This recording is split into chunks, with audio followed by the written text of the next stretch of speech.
ले हैं स्फुलिंग अरे, वह मध्याह दिवाकर जिनके ऊपर सदा सुशोभित है।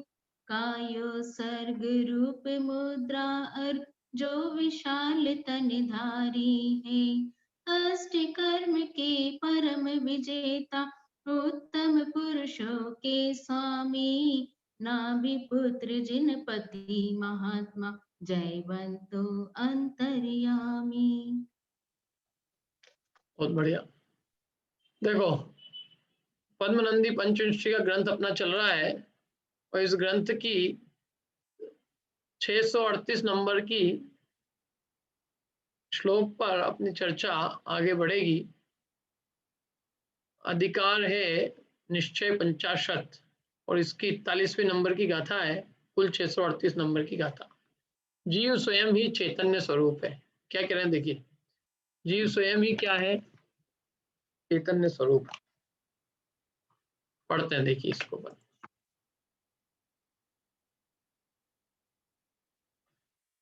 आज पढ़ने वाले नहीं है कोई भी।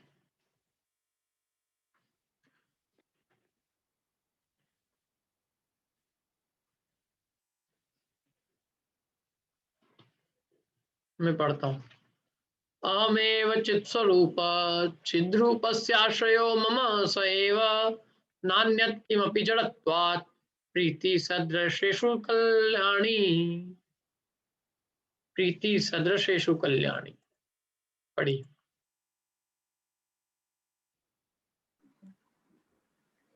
मैं ही चित स्वरूप हूँ, मेरा आश्रय भी चैतन्य स्वरूप, अन्य सभी जड़ अतः न प्रीति, प्रीति श्रेष्ठ हो सदृश में। हाँ, कितनी बढ़िया गाथा है।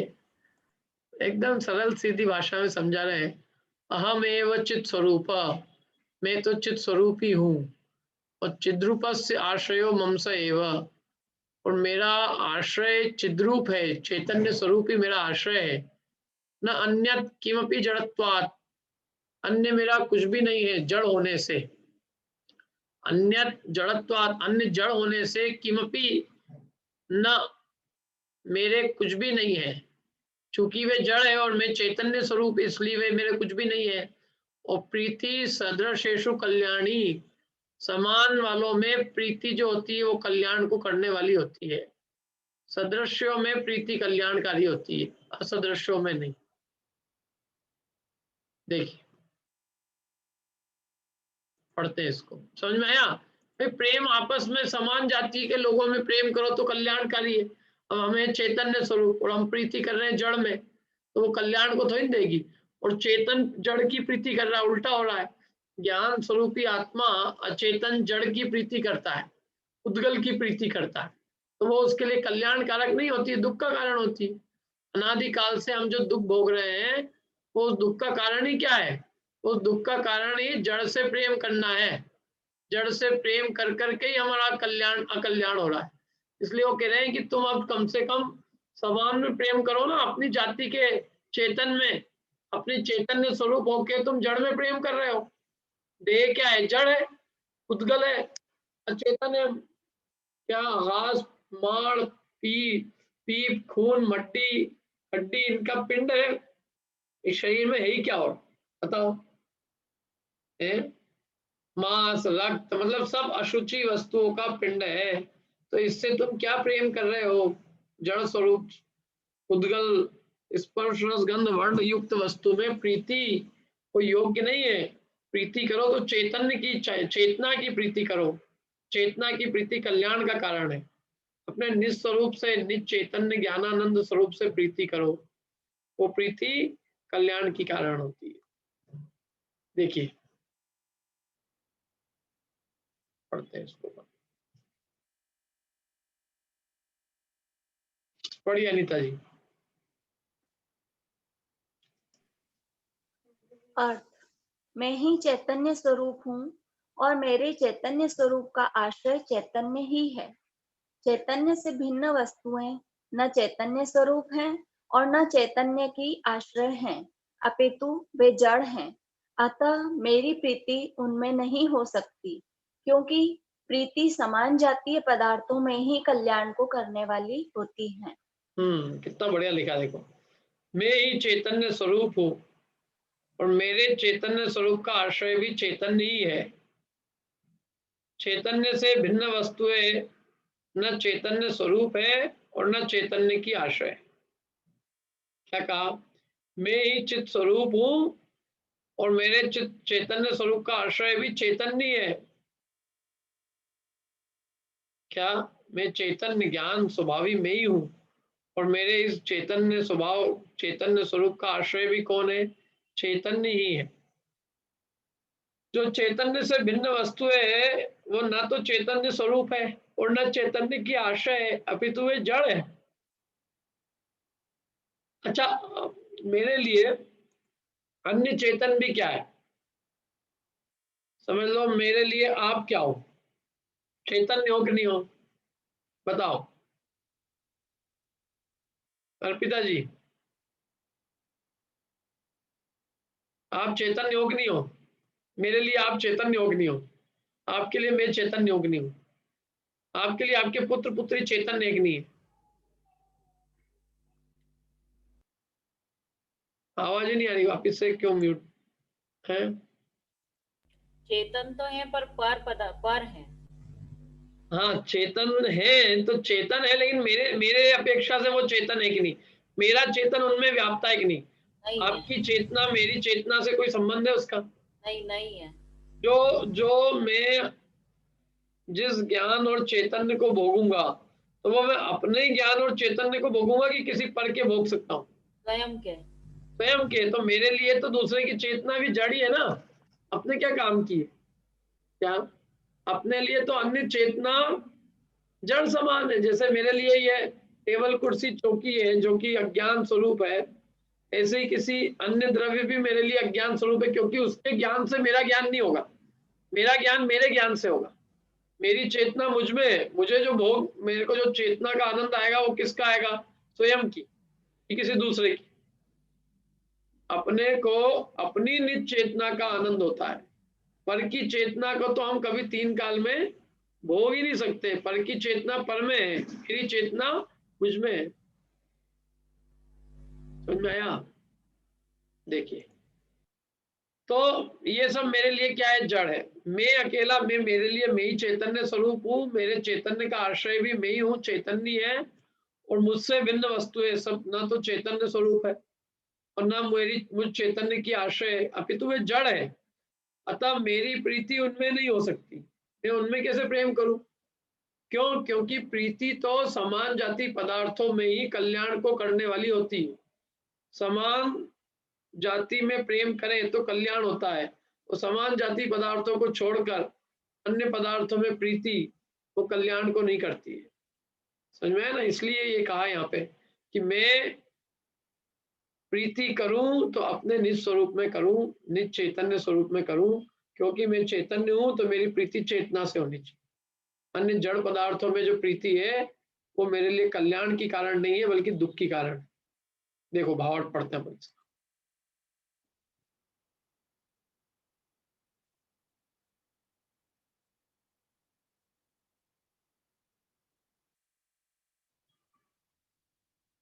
पढ़िए भावार्थ, वीरेंद्र जी पढ़िए। भावार्थ: जिस प्रकार अग्नि का लक्षण उष्णता है और वह कदापि अग्नि से जुदा नहीं रह सकती, उसी प्रकार आत्मा का लक्षण ज्ञान है और वह कदापि आत्मा से जुदा नहीं रह सकता।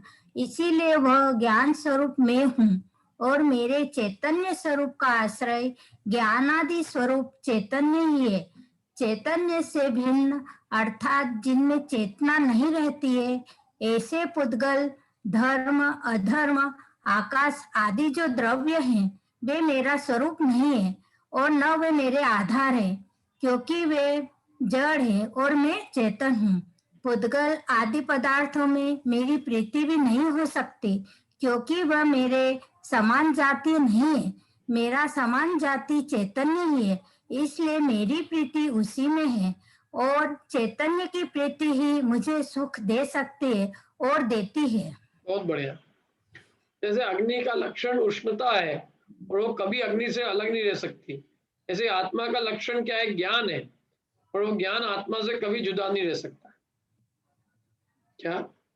आत्मा का लक्षण ज्ञान है और ज्ञान कभी आत्मा से जुदा नहीं रह सकता, क्योंकि आत्मा ज्ञान स्वरूप है। आत्मा ज्ञान नहीं रहेगा तो आत्मा ही नहीं रहेगा। तो और वो मैं इसलिए मैं कैसा हूँ? ज्ञान स्वरूप हूँ। जैसे अग्नि का लक्षण उष्णता है, अग्नि से जुदा नहीं रहती, तो आत्मा का लक्षण मतलब मेरा लक्षण ज्ञान है। मैं ज्ञान स्वरूप हूँ और मुझसे ज्ञान कभी जुदा नहीं रह सकता। यदि ज्ञान मुझ में नहीं होगा तो मैं कुछ रहूंगा ही नहीं, मेरा अस्तित्व नहीं रहेगा। तो मेरा आश्रय ज्ञानादि स्वरूप चैतन्यता है। चेतना, ज्ञानपना, देखना जानना, चेतनता, ये मेरा स्वरूप है। क्या? और जहाँ चेतनता नहीं है, ऐसे जो अन्य 5 द्रव्य है, वे मेरा स्वरूप नहीं है। उद्गल मेरा स्वरूप नहीं है। देह क्या है? उद्गल रूप है, इसलिए वो मेरा स्वरूप नहीं है। देह में क्या है? अचेतनता है, जड़पना है, स्पर्श रस गंध वर्ण है, और मैं अमूर्तिक हूँ और मुझ में ज्ञान है, इसलिए देह मेरी जाति का नहीं है। देह तो मुर्दा होता है, उसको जला देते हैं, उसमें कुछ ज्ञान नहीं रहता है, इसलिए उसको जलाते हैं। उसमें तो अचेतनता ही, अभी भी अचेतनता है। ये जो देह अपन जिसमें रह रहे हैं ना, अपन एक चैतन्य द्रव्य है। हाँ, देखो हम क्या है, पूरे जीवन भर अपने को पुरुष रूप अनुभवते हैं। ये हमारी सबसे बड़ी भूल है, बहुत बड़ी जबरदस्त भूल है, और इस भूल के मारे हम बहुत दुखी होते हैं, लेकिन फिर भी हम इस भूल को नहीं छोड़ पाते। जिंदगी भर हम जो भी हमको शरीर मिल जाता है, हम बस उस शरीर को अपना रूप मानने लगते हैं कि मैं यही हूँ, मैं बालक हूँ, मैं युवा हूँ, मैं पुरुष हूँ, मैं स्त्री हूँ, क्या मैं ऐसा हूँ, मैं वैसा हूँ, ये मेरा स्वरूप है। जो देह मिली है वो मेरा स्वरूप है, जबकि वो देह तो जड़ है, अचेतन है, उसमें अपन रह रहे हैं। जैसे म्यान में तलवार रह रही है, लेकिन तलवार अलग है, म्यान अलग है। ठीक उसी प्रकार इस देह में चेतन रहता है, लेकिन देह और चेतना का स्वभाव जुदा जुदा है। एक अचेतन है, एक चेतन है। तो ये मेरा स्वरूप नहीं है और न मेरे आधार है। चैतन्य का आधार शरीर नहीं है, चैतन्य का आधार चेतना है। क्या? ये मेरे आधार नहीं है। कौन? शरीर आदि परद्रव्य। मैं तो चेतन हूँ, और पुद्गल आदि पदार्थों में चूंकि ये शरीर जड़ है, इसलिए इनमें मेरी प्रीति भी नहीं हो सकती, क्योंकि ये मेरी जाति के नहीं है। मेरी जाति का जो है वो चेतना है, इसलिए मेरी प्रीति तो उस चेतना में ही है, और चैतन्य की प्रीति मेरे को सुख दे सकती है। अन्य कोई परद्रव्य की प्रीति मेरे को सुख दे सकती नहीं है। 3 काल में परद्रव्य की प्रीति ना आज तक सुख दी पाई है और न देगी। जितना पर से प्रीति करेंगे उतना दुख भोगेंगे, सुख नहीं मिलेगा, और जितनी अपने से प्रीति करेंगे उतना अधिक सुख पाएंगे, दुख नहीं पाएंगे। अपने समान स्वभाव के धारक, अपने समान स्वभाव का धारक कौन है? अपना ज्ञान गुण, अपनी चेतना गुण, अपना दर्शन गुण, अपना सुख गुण, अपना वीर गुण, वो मेरी जाति का है, और मेरी जाति का होने से उसमें प्रेम करने से मुझे सुख मिलेगा। और ये जो जड़ है ये मेरे विरुद्ध जाति के हैं, इनमें प्रीति दुख का कारण है। देखो अब आगे और पढ़ते हैं अपन। स्व और पर के विवेक से ही सिद्धत्व की प्राप्ति होती है। क्या कहा? स्व और पर के विवेक से ही सिद्ध बने की प्राप्ति होगी। पढ़िए। स्वपर विभागावग में जाते सम्यक परे परित्यक्ते सहजेक बोध रूपे तिष्ठत्यात्मा स्वयं सिद्ध। पढ़िए। निज पर भेद ज्ञान होने पर त्याज वस्तु का त्याग करे, सहज ज्ञानमय एक रूप में जम कर आत्मा मुक्ति लहे। क्या बढ़िया बात कही। देखो, स्व पर विभाग अवगमे, स्व और पर के विभाग को जान लेने पर जाते सम्यक परे परित्यक्ते, जाते माने उत्पन्न होता है, क्या? सम्यक बोध उत्पन्न होता है, और परे परित्यक्ते, जो त्यागने योग्य है वो त्याग हो जाती है उसकी। क्या? परित्यक्ते माने जो त्यागने योग्य है उस वस्तु का क्या हो जाता है, त्याग हो जाता है। सहज एक बोध रूपे तिष्ठति आत्मा स्वयं सिद्ध, क्या सहज एक ज्ञान स्वरूप जो स्वयं सिद्ध आत्मा है और उसमें ये क्या हो जाता है, तिष्ठता है। मतलब जब स्व और पर का विभाग जान लिया जाता है तो ये जीव जो त्यागने योग्य परद्रव्य है उनको तो त्याग देता है और निज एक सहज ज्ञान स्वरूप आत्मा में स्थिर हो जाता है। देखिए पढ़ते हैं अपन इसको।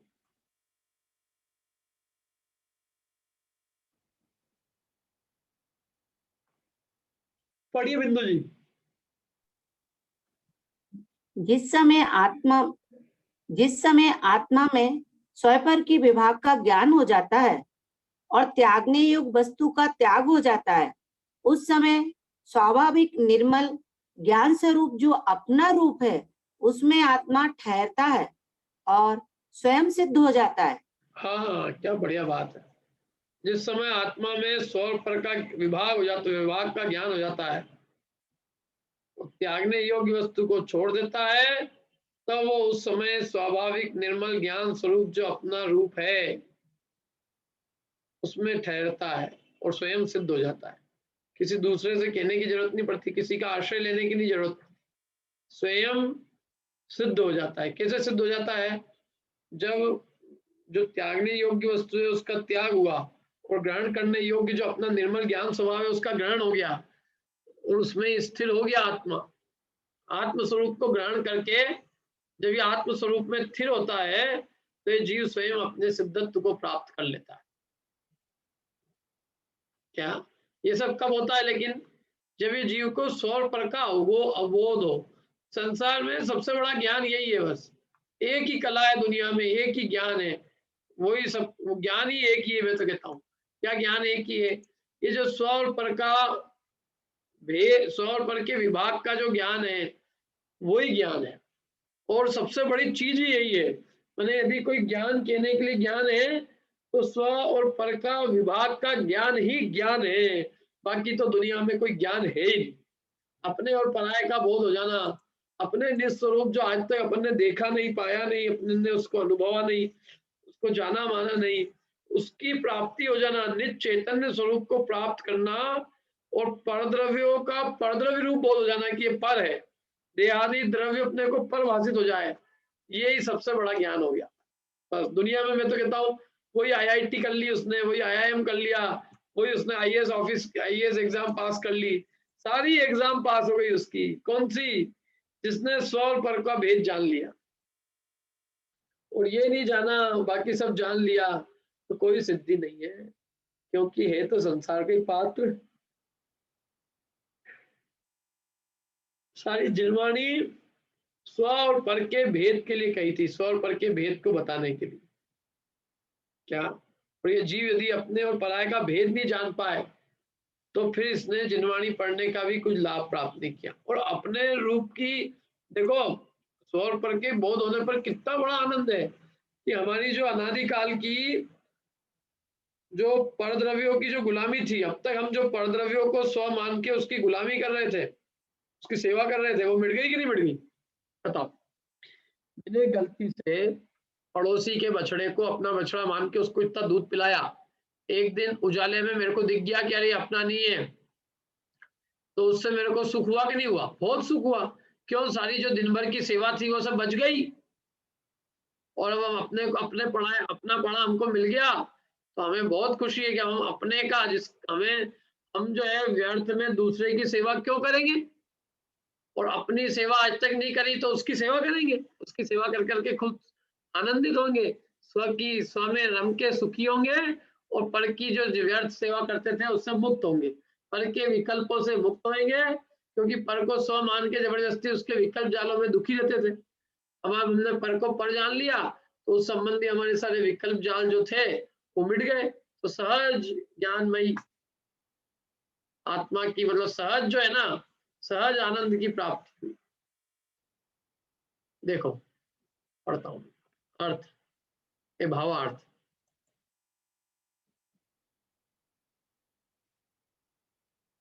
पढ़िए सपना जी भावार्थ।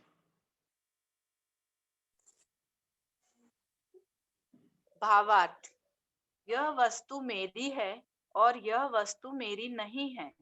इस प्रकार जब तक स्वपर का विवेक आत्मा में नहीं होता है और जब तक यह आत्मा पर पदार्थ को नहीं छोड़ता है, तब तक आत्मा बाहिर पदार्थों में ही घूमता है, स्वस्वरूप में कभी भी स्थिर नहीं रहता, इसलिए शुद्ध भी नहीं होता। किंतु जिस समय ज्ञान दर्शन आदि मेरे हैं और रूप रस आदि मेरे नहीं हैं, इस प्रकार का विवेक जागृत होता है, उस समय यह आत्मा पर पदार्थों से जुदा होकर स्वाभाविक निर्मल ज्ञान स्वरूप में स्थिर होकर अत्यंत शुद्ध हो जाता है। हाँ, क्या बढ़िया बात कही। ये वस्तु मेरी है, ये मेरी नहीं है, ये इस प्रकार का जब तक स्वपर का विवेक नहीं है, तब तक ये आत्मा पर पदार्थों को अपना मान के उनको छोड़ता ही नहीं है, बल्कि उन्हीं में लगा रहता है और सोचता है कि मैं बहुत बड़ा काम कर रहा हूँ।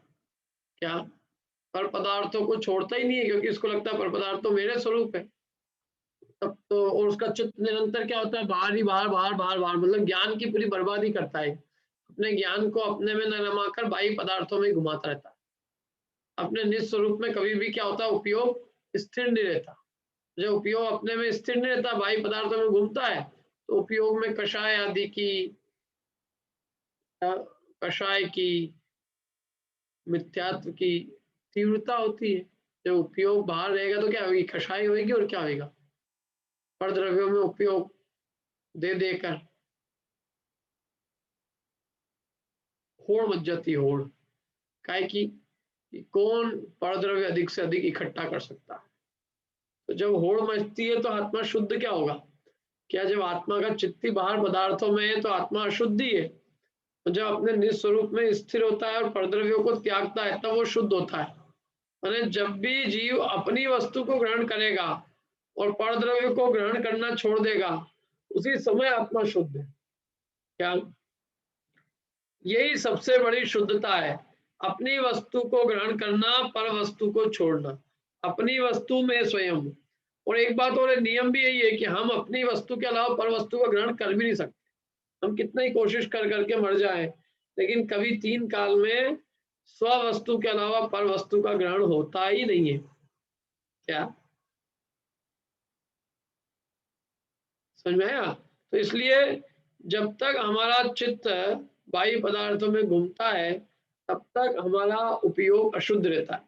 और जब बाह्य पदार्थों में मिटकर, मतलब बाह्य पदार्थों को बाह्य जानकर और अपने निस्वरूप में उपयोग स्थिर होता है, तब अपना क्या होता है, उपयोग स्थिर होते शुद्ध होता है। क्या अपनी मात्र अपनी अनुभूति, अपनी प्राप्ति और मात्र अपना रसास्वादन करना निज का, वो शुद्धता का कारण है। और अपने अलावा, अपने निस्वरूप के अलावा, अपने ज्ञान दर्शन स्वरूप के अलावा अन्य पुद्गल का, रूप रस आदि का, देह का, इसका अनुभव करना, इसको अपना मानना, इस रूप अपने इनका अनुभव और इनमें रमना, वो ही वास्तव में अपने लिए महा अशुद्धता का कारण है। क्या अशुद्धता कोई मलिन पदार्थों से नहीं होती है, अशुद्धता उपयोग की अशुद्धता से होती है। उपयोग जब अपने में न रमकर बाह्य पदार्थों में रमता है, तो वो अशुद्धता को प्राप्त होता है, क्योंकि परद्रव्य में गया ना, अपने में न जाके पर में गया तो अशुद्धता है। और अपने में ही उपयोग रहे और अपने में स्थिर हो और अपने में रस ले जिस स्वरूप का, और परद्रव्य का रस न ले, परद्रव्य में विहार नहीं करे, परद्रव्य की प्रीति नहीं करे, तो उपयोग शुद्ध है। क्या ये कह रहे हैं यहाँ पर? और जिस समय ये विवेक जागृत होता है कि मैं तो ज्ञान दर्शन स्वरूप हूँ और ये स्पर्श और गंध वर्ण आदि मुझसे भिन्न है, मेरे नहीं है, तो उसी समय ये आत्मा परद्रव्यों से जुदा होकर स्वाभाविक निर्मल ज्ञान स्वरूप में स्थिर होकर और अत्यंत शुद्ध हो जाता है। क्या जैसे ही विवेक जागृत हुआ, क्या मैं हूँ क्या मैं नहीं हूँ, तो ये विवेक जागृत होते ही पर से अपने को छुड़ाकर और अपने जो स्वाभाविक शुद्ध ज्ञान स्वभाव है उसमें स्थिर होकर अत्यंत शुद्ध हो जाता है। क्या है, देखो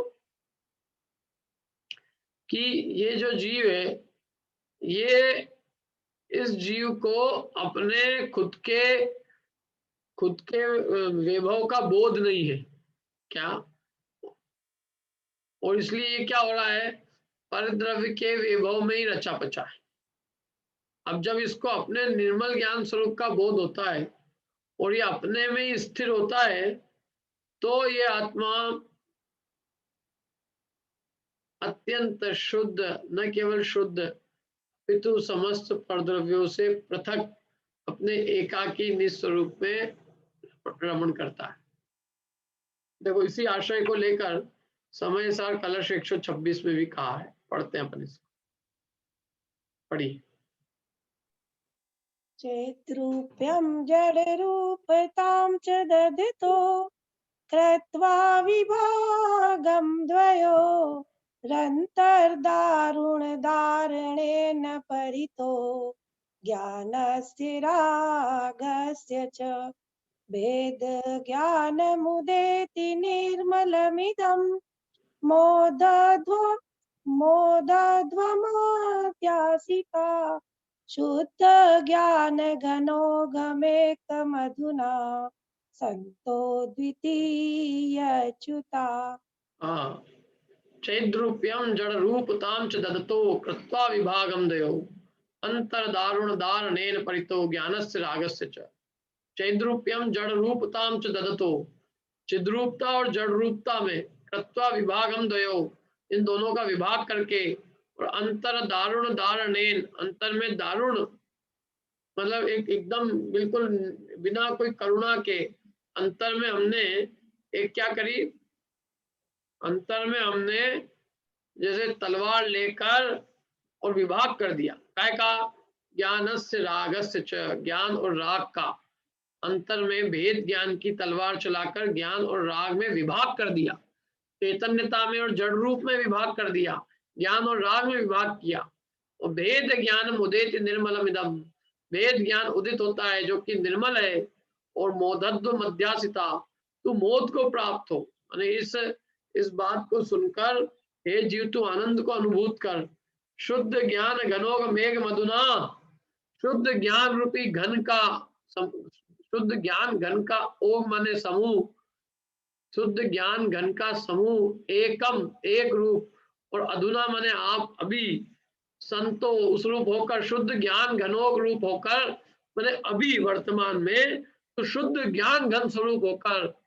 द्वितीय च्युता, द्वितीय माने अन्य परद्रव्य के संबंध से च्युत होकर, और तू मोदध्वम माने मोद को प्राप्त हो, आनंद को प्राप्त। भेद ज्ञान तेरे को उदित हुआ, आज तू आनंद को प्राप्त हो, शुद्ध ज्ञान घन समूह रूप हो और परद्रव्य से रहित हो। समझ में आया? पढ़िए।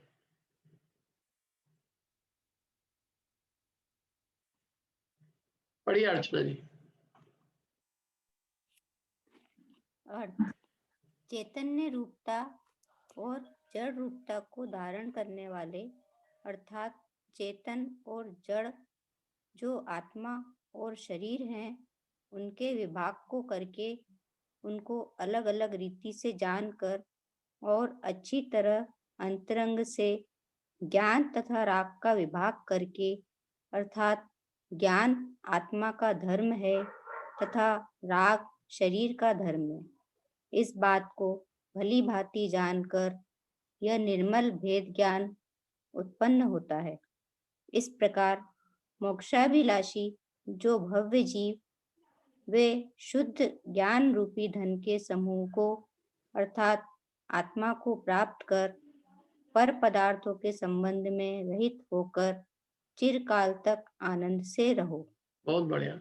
क्या कहा? देखो, चैतन्य रूपता और जड़ रूपता को धारण करने वाले अर्थात चेतन और जड़ जो आत्मा और शरीर है, उनके विभाग को करके, उनको अलग अलग रीति से जान के और अच्छी तरह अंतरंग से ज्ञान और राग का विभाग करके, दो विभाग किए, चैतन्य का और जड़ का। चैतन्य कौन है? मैं चैतन्य रूप हूँ, देखो बना बनाया मैं चैतन्य रूप, और देहादि ये जड़ है, ये भी द्रव्य है लेकिन ये जड़ द्रव्य, और मैं भी द्रव्य हूँ लेकिन मैं चैतन्य द्रव्य हूँ, ज्ञान स्वरूप भी मुझ में है।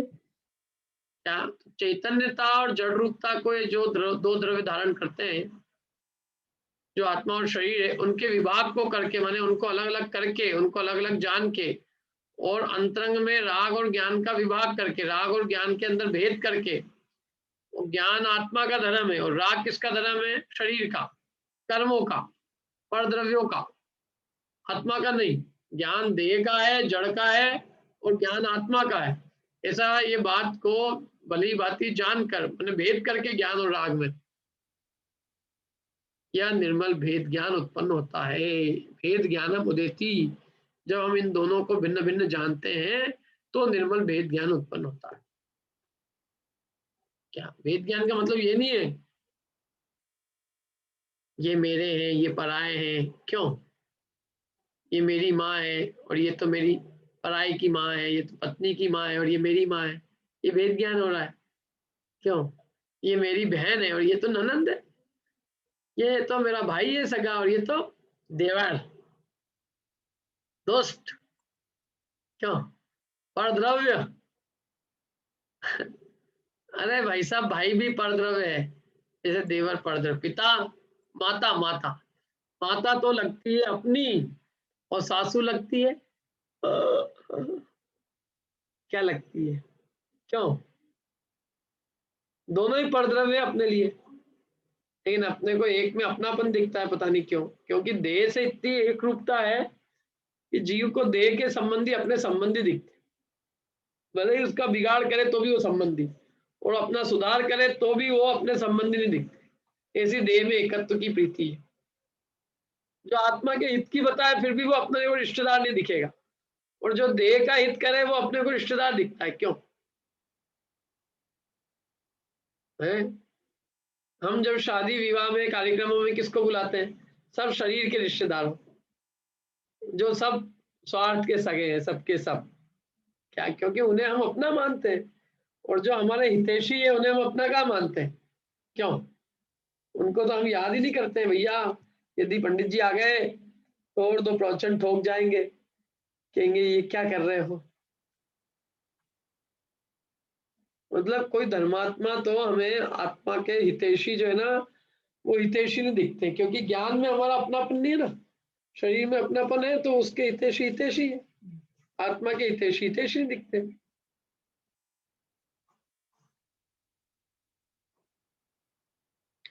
तो यही करें कि इनमें विभाग कर, चेतन और जड़, जो आत्मा और शरीर है उनके विभाग को करके, उनको अच्छे से अलग अलग जान के, और फिर अंतरंग में ज्ञान और राग का विभाग करके, ज्ञान मेरा धर्म है और राग परद्रव्य का धर्म है। ऐसी इस बात को जब अच्छे से जानता है और निर्मल भेद ज्ञान उत्पन्न होता है, क्या तब यह मोक्षाभिलाषी भव्य जीव शुद्ध ज्ञान रूपी घन के समूह को अर्थात आत्मा को प्राप्त करके पर पदार्थों के संबंधों से रहित होकर चिरकाल तक आनंद से जीवित रहता है। क्या? जब ये भेद ज्ञान इसको हो जाता है तब ये जीव सुखी होता है। बिना भेद ज्ञान के 3 काल में सुखी नहीं हो सकता, क्योंकि परद्रव्यों में उलझा रहता है चित्त। और जब परद्रव्यों से भिन्नता का बोध होकर उससे चित्त हटता है और अपने शुद्ध ज्ञान रूपी घन में चित्त रमता है, तो जीव चिरकाल तक, अनंत काल तक आनंद से रहता है। देखो भावार्थ अपने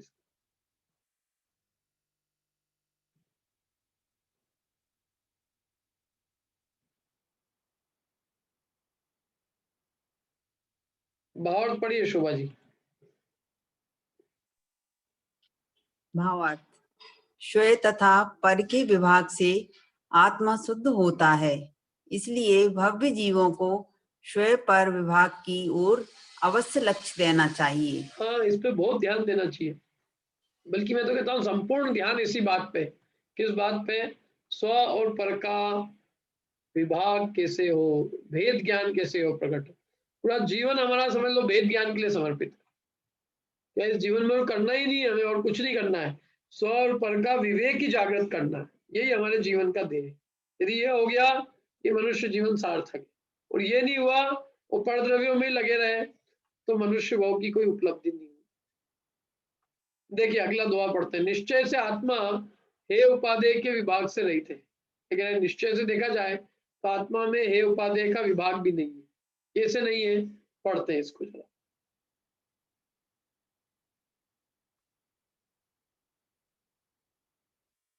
पढ़िए अनीता जी। हेयोपादेय विभाग भावना कथ्यमानपि तत्वं हेयोपादेय विभाग भावना वर्जित विद्धि। बहुत बढ़िया।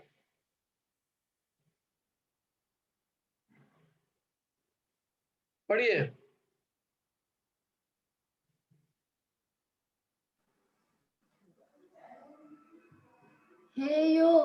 हेय ग्राह्य सुविभाग भावना पूर्वक कहा गया यह तत्। हेय ग्राह्य सुविभाग भावना रहित जानिए निश्चय तत्। बहुत बढ़िया। और क्या कह रहे हैं देखो, है मतलब कितनी उत्कृष्ट बात कह रहे हैं देखो। हे उपादेय के विभाग की भावना कथ्यमान अपि तत्वम, हे उपादेय के विभाग की भावना पूर्वक ये तत्व कहा गया है, और हे उपादेय की भावना से भी वर्जित तुम इस तत्व को जानो। माने तत्व जो है वो और उत्कृष्ट है, हे उपादेय के विभाग की भावना से भी रहित है, उत्कृष्ट जानो इसे। देखो पढ़ते हैं,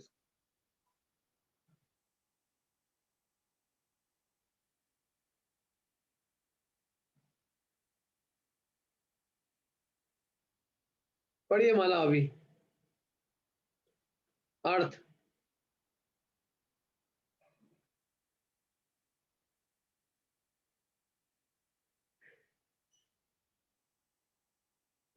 अरे अनम्यूट नहीं हुए क्या, क्या हुआ?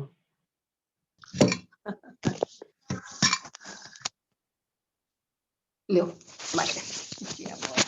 पढ़िए। आपने चला गया हमारे में से। क्या चला गया? चला क्या गया? हाँ आ गया। हाँ, जो तत्व हे उपादेय के विभाग की भावना से रहित कहा गया है, वह तत्व, हाँ सहित कहा गया है, वह तत्व भी निश्चय से हे उपादेय के विभाग की भावना से रहित ही है, ऐसा समझना चाहिए। हाँ, जो तत्व हे उपादेय के विभाग की भावना से सहित कहा गया है, वो भी निश्चय से देखो तो उसमें भी हे उपादेय के विभाग की भावना नहीं है। माने व्यवहार से है हे उपादेय का विभाग, निश्चय से तो हे उपादेय का विभाग भी नहीं है। समझ में आया? देखो कैसे नहीं है, भावार्थ में पढ़ते हैं अपन। पढ़िए अर्पिता जी भाव।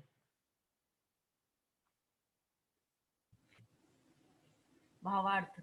जड़ रूप जो पर तत्व है वह तो हेय है, और चैतन्य रूप जो स्व तत्व है वह उपादेय है। इस प्रकार स्व पर विभाग की भावना से जो चैतन्य तत्व का वर्णन किया गया है, वह तत्व भी वास्तविक रीति से हेय है तथा उपादेय की भावना से रहित ही है, क्योंकि जिस समय शुद्ध निश्चय नय का आश्रय लिया जाता है उस समय निर्विकल्प अवस्था होती है तथा उस अवस्था में हेय उपादेय कोई भी विकल्प नहीं होता। हाँ, क्या बढ़िया बात कही। वास्तविक रीति से देखा जाए तो तत्व हे उपादेय की भावना से भी रहित है। क्यों? क्योंकि जिस समय शुद्ध निश्चय नय का हम आश्रय लेते हैं उस समय निर्विकल्प अवस्था होती है, माने हे उपादेय रूप विकल्प भी नहीं होते। ये सब नीचे की भूमिका में कि भाई ये अपने को ग्रहण करना चाहिए, ये त्यागना चाहिए। क्या देखो क्या होता है, जब हम गाड़ी चलाना सीखते हैं तो अपने को सब चीजों पे ध्यान रखना पड़ता है कि भैया क्लच छोड़ना चाहिए धीरे धीरे और स्पीड को बढ़ाना चाहिए, क्लच त्यक्त है, स्पीड ग्राह्य है, स्पीड पे उस पे स्पीड पे पाँव दो, क्लच को धीरे धीरे छोड़ो। ये सब क्या करते हैं अपन शुरू में जब अपन गाड़ी सीखते हैं तब सब सिखाते हैं। सामने देखो, क्या गियर को भी ध्यान रखो, आजू बाजू के कांच को भी देखो, पीछे की कांच के देखो। ये सब प्रारंभिक अवस्था में ये सब आवश्यक है सिखाना। लेकिन जब आदमी ट्रेंड हो जाता है तो उसको कुछ भी कहने की जरूरत नहीं, वो अपने आप पाँव उसके चलने लगते हैं। क्या करना, क्या नहीं करना, कैसे करना, कब करना, क्या करना, ये सब उसके स्वयं के ज्ञान में रहता है। वो विकल्प नहीं करने पड़ते, सहज होता है। ऐसे ही प्रारंभिक भूमिका में हे उपादेय है, ये उपादेय है, ये सब बोध कराया जाता है। लेकिन जो जो जीव तत्व में रमता जाता है क्योंकि स्वयं वो हे तत्व को छोड़कर उपादेय को स्वयं ही ग्रहण करता है, स्वयं तो उसको फिर ये सब कहने की भी जरूरत नहीं पड़ती, क्योंकि वो स्वयं ही उसके ज्ञान के अंदर बस जाता है कि क्या है क्या उपाधि। मतलब वो ऐसा अभ्यस्त हो जाता है कि वो विकल्प नहीं करने पड़ते, फिर ये छोड़ो ये ग्रहण करो, वो स्वयं में हो जाता है वो काम। समझ में आ रही बात? निचली भूमिका में सारे विकल्पात्मक उपदेश दिया जाता है कि आत्म तत्व को ग्रहण करो, पर द्रव्य को छोड़ो। लेकिन जब अपने जीव अपने निस्वरूप में स्थिर हो जाता है, जब उसको स्वयं को आनंद की अनुभूति आने लगती है, तब उसको किसी अन्य के उपदेश देने की जरूरत नहीं पड़ती है कि ये छोड़ो और ये ग्रहण करो। वो तो स्वयं उस निस्वरूप में स्थिर है। समझ में आया? देखिए चलते हैं अपन आगे। शुद्धात्म तत्व की अनुभूति मन से भी अगोचर है। क्या? शुद्धात्मा की अनुभूति मन के भी पार है। मन शुद्धात्मा की अनुभूति कराने में कार्यकारी नहीं है। शुद्धात्मा की अनुभूति तो मन के भी परे है। मन भी शुद्धात्म तत्व तक नहीं पहुंचा सकता, मन से भी पार है। पढ़ते हैं, देखिए इसको।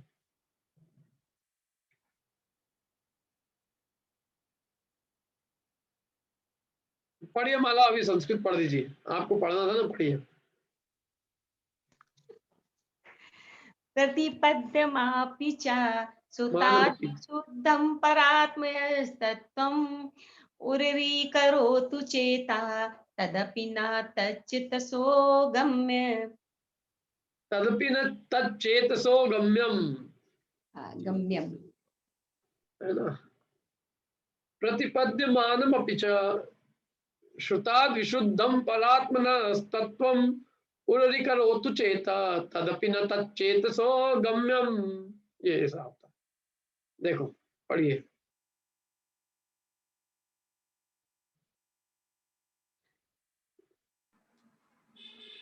यह विशुद्ध परमात्म तत्व जो शास्त्रों द्वारा है प्रतिपाद, मन से ग्रहण करो तो भी यह कहा गया मन से नहीं ग्राह्य। प्रतिपद्यमानम अपि, प्रतिपद्यमान होकर भी, श्रुताद विशुद्धम परात्मना तत्वम, श्रुताद श्रुत से, विशुद्धम परात्मना तत्वम, विशुद्ध परात्मना तत्वम, परात्मा तत्व को, प्रतिपद्यमान माने कहा गया है तो भी, उर्री करो तु चेता, उर्री माने हृदय हृदयंगम करो उसको, तदपि न तच्चेतसो गम्यम, फिर भी वो चेत से मतलब मन से ग्राह्य नहीं है। देखो क्या है इसका अर्थ, ख्याल में नहीं आता है। पढ़ते हैं अपन इसको अर्थ, तो स्पष्ट क्लियर होएगा। पढ़िए मिंटा जी अर्थ। शास्त्र के द्वारा भली भांति कहे हुए भी अत्यंत विशुद्ध परमात्म तत्व को चाहे मन से स्वीकार करो तो भी वह मन से गम्य नहीं है, अर्थात मन उसको जान नहीं सकता है। अब ख्याल में आया मेरे को। देखो श्रुतात् प्रतिपद्यमान, श्रुत से जो प्रतिपद्यमान है ऐसा विशुद्ध परमात्म तत्व, ऐसा जो विशुद्ध परमात्म तत्व है उसको उर्री करो तो चेता, भले ही तुम उसको हृदय से स्वीकार करो, मन से स्वीकार करो तो करो, लेकिन तथापि वह न चेत तच्चेतसो गम्यम, फिर वह चेत माने मन से गम्य नहीं है। मन से करो तो करो, क्या उसको तुम भले ही मन से ग्रहण करने की कोशिश करो तो करो, लेकिन वास्तव में वो विशुद्ध तत्व मन से गम्य नहीं है, माने मन उसको जान नहीं सकता। देखो पढ़ते हैं भावार्थ। माने मन के भी पार है। वास्तव में शास्त्र से हम जो समझते हैं मन से ही समझते हैं, लेकिन अनुभूति जो है ना, वो अनुभूति में मन के विकल्प भी नहीं होते। अनुभूति तो केवल निर्विकल्प मन के विकल्प हटने पर होती है। यद्यपि मन से ही समझेंगे पहले, तो शास्त्र से समझेंगे तो मन को ही लगाना पड़ेगा, मन को उपयोग को उसमें लगा के पहले विकल्पात्मक समझेंगे और फिर विकल्पों से निर्विकल्प शुद्ध तत्व की अनुभूति करेंगे, तब मन के विकल्प भी गौण हो जाएंगे। इसलिए जब ये शुद्ध स्वरूप की अनुभूति करता है तब उसको मन भी नहीं जानता है, वो अपनी अनुभूति गम्य ही है। वास्तव में अनुभूति उसको जानती है, मन के विकल्प उसको नहीं जान सकते। विकल्पों में आत्मा नहीं जाना जाता। भाव पढ़िए शीतल जी। भावार्थ, यद्यपि शास्त्र में उस अत्यंत शुद्ध परमात्मा के स्वरूप का भलीभांति वर्णन किया है और उस परमात्मा तत्व को मन ने स्वीकार भी कर लिया है, तो भी वह मन से गोचर नहीं है, अर्थात मन उसको भलीभांति जान नहीं सकता, क्योंकि मन सविकल्प है तथा आत्मा निर्विकल्प है। इसलिए मन उसको कैसे जान सकता है? हाँ, क्या बढ़िया बात की। यद्यपि शास्त्र में उस अत्यंत शुद्ध परमात्मा के स्वरूप का भलीभांति वर्णन किया है और उस परमात्मा तत्व को मन ने स्वीकार भी कर लिया है, क्या, लेकिन तो भी वो मन के गोचर नहीं है, उसकी अनुभूति वो अर्थात मन उसको भलीभांति नहीं जान पाएगा, क्योंकि मन तो सविकल्पक है और आत्मा है निर्विकल्प। इसलिए मन का प्रवेश नहीं है, उसको अनुभव करना है तो अपने अनुभव से ही अनुभूत करना होगा, अपनी निज अनुभूति से उसको जाना जाएगा। मन के विकल्पों से पार है वो, अनुभूति के द्वारा ग्राह्य है। हम क्या करते हैं, मन से समझते हैं, हम शब्दों से समझते हैं, बुद्धि लगा के विकल्पों से समझते हैं, लेकिन आत्मा इन मानसिक विकल्पों से ग्रहण नहीं होता। आत्मा का ग्रहण तो अपने स्वयं की निज की अनुभूति से होता, वैसा फील करके, वैसा श्रद्धान करके। तो इसलिए श्रद्धा को इतना मुख्य कहा है कि भैया आप मानोगे तो उसका ग्रहण है और नहीं मानो तो कोई ग्रहण नहीं। आपने मन से सब चीज समझ ली, विकल्पों में सब समझ ली, हाँ ऐसा है, आत्मा परम शुद्ध तत्व है, देह से भिन्न है, ये वो, इन माने एक बात नहीं। तो वो मन के सारे विकल्प से जान तो लिया है, नॉलेज तो हो गई है, लेकिन नॉलेज उसको अनुभूति नहीं करा देगा। नॉलेज से जानी जाती है चीज, और जान के उसको मान के वैसा अनुभव करे तो उसको प्राप्ति होती है, अन्यथा आत्मा की प्राप्ति नहीं होती। अब आगे कहते हैं, देखो, अद्वैत भावना से ही मोक्ष की प्राप्ति होती है। क्या, ये दो पने की भावना संसार का कारण है और अकेले की भावना मोक्ष की कारण है, ये बता रहे। अहम एक, अहम, देखिए पढ़िए अनिता जी, पढ़िए। अहमेकाक्य द्वैतम द्वैतमहं कर्म कलित इति बुद्धे आद्य मन पाई मुक्ते प्रितर विकल्पम भवस्य परम। पढ़िए।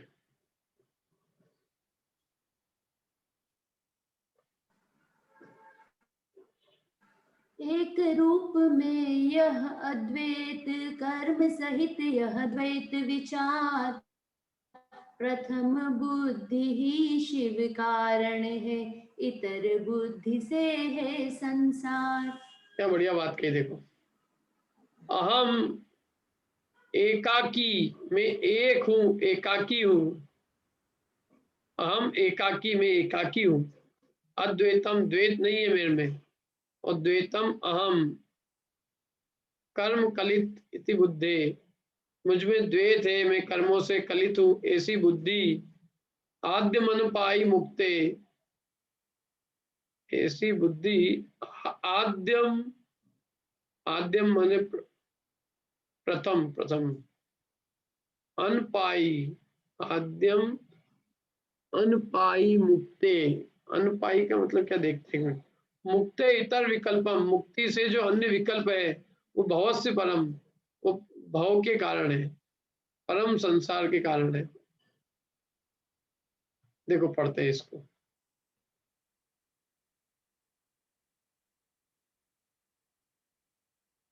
अनीता जी। 8 मैं अकेला हूँ, इस प्रकार की जो बुद्धि है वह तो अद्वैत बुद्धि है, और कर्मों से सहित हूँ, इस प्रकार की जो बुद्धि है वह द्वैत बुद्धि है। इन दोनों बुद्धियों में पहली जो अविनाशी अद्वैत बुद्धि है वह तो मोक्ष की कारण है, और दूसरी जो द्वैत बुद्धि है वह संसार के कारण है। क्या बढ़िया बात है।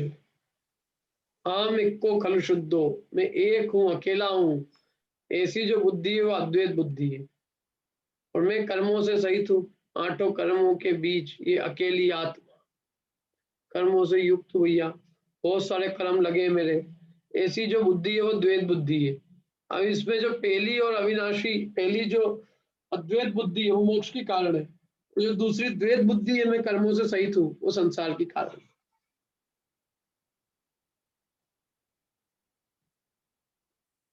पढ़िए भावार्थ, शेखर जी पढ़िए भावार्थ। जब तक मैं तथा अन्य प्रकार का द्वैत भाव रहता है तब तक जीव को संसार में डोलना पड़ता है, किंतु जिस समय यह द्वैत भाव नष्ट हो जाता है अर्थात अद्वैत भाव प्रकट हो जाता है, उसी समय जीव मोक्ष को प्राप्त होता है, क्योंकि मैं तथा तू इत्यादि विकल्प रहित निर्विकल्प अवस्था का नाम ही मोक्ष है। इसलिए मोक्ष भव्य जीवों को चाहिए कि वे मैं अकेला ही हूँ इस प्रकार के अद्वैत भाव का ही चिंतन सदा करें। हाँ, मैं और कोई दूसरा, ऐसा दो का भाव है तब तक जीव को कर्म बंध है, संसार में डूबना पड़ेगा। जब ये दो बने का भाव नष्ट होके और मैं एक अकेला हूँ ऐसा भाव प्रकट होता है तब निर्विकल्प दशा होके मोक्ष होता है। क्या जब ये द्वैत नहीं होता, दो पने का, दो पन्ना नहीं है, वह मुक्ति है। अकेलापन मुक्ति है, अकेलापन शिव है, अकेलापन ही सत्य है, अकेलापन ही शिव माने कल्याणकारी है, और अकेलापन ही सुंदर है। दो पने का भाव ही असुंदर है, असत्य है और अकल्याणकारी है। तो इसलिए जब अद्वैत भाव नष्ट हो जाता है, जब द्वैत भाव नष्ट हो जाता है, अद्वैत भाव प्रकट होता है, तब ये जीव मोक्ष को प्राप्त होता है। क्योंकि मुक्ति में तो अद्वैत पूर्ण अद्वैत की प्राप्ति कब होगी? जब अद्वैत प्रकट होगा तो होगी क्या? तो इसलिए जैसे ही अद्वैत प्रकट हुआ तो जीव कहाँ चले जाता है? मुक्ति को प्राप्त कर लेता है। समझ में आया?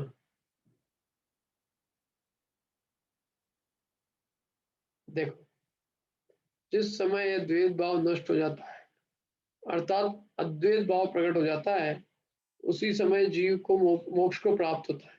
क्योंकि मैं तथा तू ऐसे जो विकल्प रहित निर्विकल्प अवस्था का नाम ही मोक्ष है। मैं और तू ऐसे दो विकल्पों का नाम वो संसार है, और किसी चीज का विकल्प नहीं होना, मैं और तेरे का विकल्प नहीं होना, ऐसी निर्विकल्प अवस्था का नाम मोक्ष है।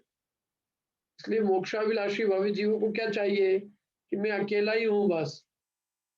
इस प्रकार की भेदभाव, इस प्रकार के अद्वैत भाव का चिंतन करें। अहम इक्को खलु शुद्धो। अब देखो कितनी बढ़िया बात कही है। जिन जिनको मुक्ति को प्राप्त करना है वो क्या करें? क्या करें? तो वो कह रहे हैं कि ये जो द्वैत पने का विकल्प है ये छोड़े। अब आगे देखते हैं अपन, देखो और कुछ इसमें खास। हाँ, मैं और तू ऐसे विकल्प भी नहीं है, निर्विकल्प अवस्था है, वह मुक्ति है। इसलिए जीव को मेरे तेरे के विकल्प छोड़कर मैं अकेला हूं अपने एकत्व स्वभाव की भावना करनी चाहिए, ये कह रहे हैं आप। द्वैत भाव का चिंतन करें। अब आगे देखो, द्वैत भावना से रहित होने पर मोक्ष की प्राप्ति, ये कल करेंगे अपन। आदित्य कोई प्रश्न हो तो पूछ लीजिए।